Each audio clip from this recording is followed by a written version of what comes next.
కానీ రాజకీయాల్లోకి రావాలి అనేది మీ సొంత నిర్ణయమేనండి? రాజకీయాల్లో రావాలన్నదైతే తెలంగాణ ఇష్యూ అన్నది మైండ్లో ఉంది. బికాజ్ ఈ రజాకార్లు, నిజాం పరిపాలన, మా తాతగారి ఫ్యామిలీ, మా పెద్ద ఫ్యామిలీ ఎలా డిస్టర్బ్ అయింది, ఎలాగా అంటే ఒక చంపడానికి వస్తున్న వాళ్ళు అరిచేతిలో పట్టుకుని చిన్నపిల్లలు. మా మదర్ ఇంకా నేను ఇప్పుడు లేదు, విజయశాంత మనిషే లేదు ఇప్పుడు. ఇంకా మా మదర్కి మ్యారేజ్ అవ్వలే, ఆవిడ యంగ్, ఆవిడ పెద్ద ఫ్యామిలీ. సో అక్కడి నుంచి చంపడానికి వస్తున్నారని మా తాత ఏం చేశారు, ఆస్తి మొత్తం ఏటూరు నగరం మొత్తం వదిలి చెన్నైకి వెళ్ళిపోయారు. ఏం చేస్తారు ఇంకా, నా కుటుంబాన్ని బతికించుకోవాలని దీంతో అందరిని తీసుకుని చెన్నైకి వెళ్ళిపోయి ఇంకా అక్కడ ఉండి దాని తర్వాత అందరు పెద్దోళ్ళు అయ్యి ఒక కథ. ఇంకా మా పిన్ని ఆవిడ ఈ సినిమాలు, దాని తర్వాత మా మ్యారేజ్, మా మదర్కి మ్యారేజ్ అవ్వడం. ఆ తర్వాత విజయశాంతి పాత్ర ఎప్పుడో వచ్చింది, ఒక అమ్మాయి పుట్టి. అప్పుడు హైదరాబాద్లో ఉండేవారు మా మదర్ ఫాదరు, డాడీ ఇక్కడ జాబ్ చేస్తూ ఉండేవారు. సో మా మదర్ ఇక్కడ కన్సీవ్ అయింది ఆవిడ, అండ్ డెలివరీకి చెన్నైకి వెళ్ళింది అప్పుడు. సో ఇలాగా విజయశాంతి అప్పుడు బయట ప్రపంచానికి వచ్చింది.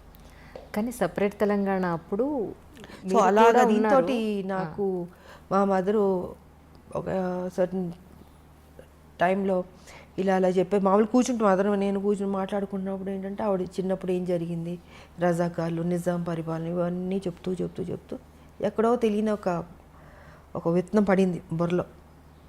సరే ఆ సాఫ్ట్ కార్నర్ అలా అలా వచ్చి ఒక స్టేజ్లో తెలంగాణ అన్న దీని మీద ఒక టాపిక్ వచ్చినప్పుడు ఇంకా మా హస్బెండ్ కూడా yes you have to do అన్నది.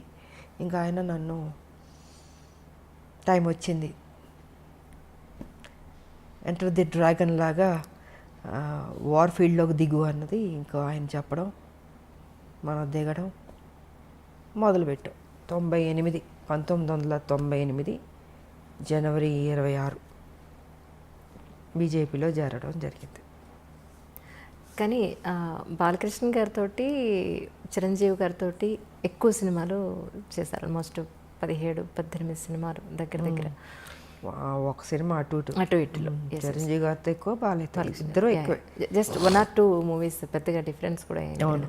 అయితే నిప్పురవ్వ సినిమా తర్వాత మళ్ళీ బాలకృష్ణ గారితో చేయకపోవడానికి అంటే తర్వాత స్టోరీ ఏమి సెట్ కాలేదంటారా? తర్వాత చేయకపోవడానికి కానీ ఎవరితో చేయకపోవడానికి కాదమ్మా, పరిస్థితులను బట్టి ఆ రోజుకి వేరే సినిమాల కమిట్మెంట్లను బట్టి. ఇప్పుడు ఒక సినిమా వచ్చినప్పుడు మనం చేయగలుగుతాం, బాగుంటే చేస్తాం.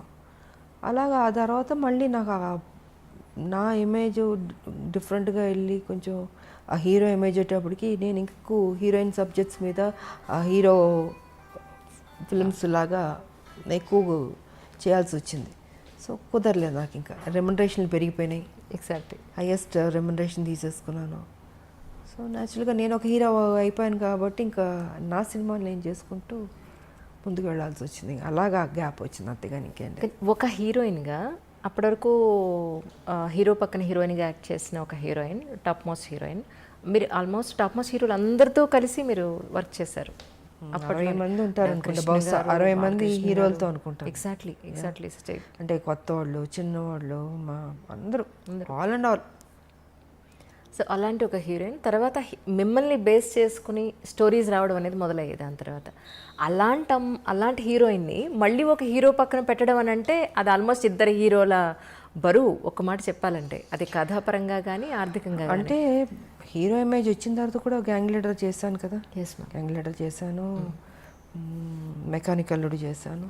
సో చేశాను నేను, బట్ ఎక్కువ దాని మీద నేను ఫోకస్ పెట్టాను. ఇంకా హీరో ఇమేజ్ ఒకటో రెండో తప్ప, ఇంకా దాని తర్వాత కుదరలే. ఒక హీరోయిన్కి హీరోయిన్ సెంట్రిక్ మూవీస్ రావడం అనేది ఇక అది పీక్ పరాకాష్ట అంటారా మీ ఉద్దేశ ప్రకారం? అంతే కదా, నేనే ఊహించుకోలేదు అసలు నా లైఫ్లో ఇలాగ ఒక హీరో ఇమేజ్ వస్తుంది, నేను యాక్షన్ సినిమాలు చేస్తాను, ఎంత రిస్క్ తీసుకుంటాను, ఎంత హైయెస్ట్ పేడ్ హీరోయిన్ అవుతాను, నేను నా లైఫ్లో నేను ఊహించలేదు. నిజంగా అది గాడ్ గిఫ్ట్ అనే చెప్పాలి. ఇప్పటికి ఇది ఎలా జరిగిందో నేను అనుకుంటాను అప్పుడప్పుడు కూర్చున్నప్పుడు, ఇది నిజమేనా, ఇది అంత మాయా ఒక్కోసారి. బట్ అది మాయే, లైఫ్ అంటే మాయే, ఏం ఉండదు. ఉన్నంతసేపే నాది అది ఇది అనుకుంటాం. చనిపోయిన నెక్స్ట్ మూమెంట్ ఎప్పుడు బాడీ తీసేస్తారు అనుకుంటారు. సో ఏది తీసుకెళ్ళాం మనం, నిజమే. ఒకటే ఒకటి తీసుకెళ్ళేది, ఒక మంచి పేరు ఒకటే తీసుకెళ్తాం. ఉన్నంత వరకు మంచి చేసామా, ఎగ్జిట్ అయ్యామా, అదే చూసుకోవాలి. 10 మందికి ఉపయోగపడాలి, ఆ హెల్పింగ్ నేచర్ ఉండాలి. ఏది తీసుకెళ్ళినప్పుడు ఎందుకు స్వార్థం ఎందుకు ఉండాలి, ఎందుకు పిసినారులా ఉండాలి? 10 మందికి అన్నం పెట్టండి, కష్టం ఉన్న వాళ్ళని ఆదుకోండి. మీరు చనిపోయేటప్పుడు ఏమో తీసుకెళ్ళరు కదా, మరి ఎందుకు ఆ మెంటాలిటీ ఎందుకు అలా ఉంటుంది మీకు? అది కరెక్ట్ కాదన్నది నేను చెప్పదలుచుకుంది. 10 మందికి ఉపయోగపడి 10 మందికి కష్టంలో ఉన్న ఆదుకున్నా అనుకో, మనం చనిపోయిన తర్వాత అయ్యో మంచోళ్ళ ఆవిడ, మంచిది, మంచి చేసింది, అదొక్కటే తీసుకెళ్తాం. నిజం. మనకు కూడా తృప్తి ఉంటుంది జీవితంలో. బతికున్నంత వరకు మంచి చేసాము దేవుడా, నాకింత చేస్తావు, నేనేం చేశాను, సమాజానికి ఏం చేశాను అన్నది ఉంటుంది కదండి. సో ఆ సమాజానికి ఏం చేయాలన్నది రాజకీయ పరంగా చేయగలుగుతాం, లేదా సోషల్ వర్క్ చేయగలుగుతాం. సోషల్ వర్క్ చేశాను, రాజకీయ పరంగా నేను చేసుకుంటూ వెళ్ళాను. బట్ దాని పెద్ద ఆర్భాటంగా పబ్లిసిటీలు చేసుకుని నాకు నచ్చదు. మొన్న కూడా మీ పుట్టినరోజు నాడు ఎంతమంది వచ్చారు మ్యామ్ ఆ రోజు? నేను చెప్పాను, నేను చూపించుకోను. అవును, నాకెందుకు నాకు అది పబ్లిసిటీ చేస్తుంటే నువ్వు నిజంగా సేవ చేసినలాగా ఉండదు, స్వార్థం కోసం అన్నట్టు ఉంటుంది. సో అందుకే వదిలేయండి, నాకు తోచింది నేను చేసుకుంటూ వెళ్ళిపోతుంటాను అనేది నా ఆలోచన విధానం. తల్లి తెలంగాణ పార్టీ కింద మీరు చాలా వైద్య సేవలు కూడా అందించారు అప్పట్లో. సో దాని గురించి కూడా ఎక్కడ మీరు ఎప్పుడూ చెప్పుకోలేదు. అదే నేను చెప్పనమ్మా, చదివించే వాళ్ళని చదివిస్తాం, ఇంకా ఆర్థిక పరంగా అందిస్తాం, ఇవి చాలా రకరకాలు ఉంటాయి, మళ్ళీ చెప్పుకోవడం ఎందుకు వేస్ట్. సో నాకు తృప్తి, నా జీవితంలో ఇది ఒక మంచి చేస్తాను, ఒక చిన్న సాటిస్ఫాక్షన్. నాకు ఎవరికైనా ఏదైనా చేస్తే ఎందుకో తెలియదు, ఒక ఆనందం వస్తుంది. నాకు చేసుకోవడం కన్నా ఎదుటోళ్ళు చేస్తే సంతోషపడతాను నేను. సో నా లైఫ్ పద్ధతి అది.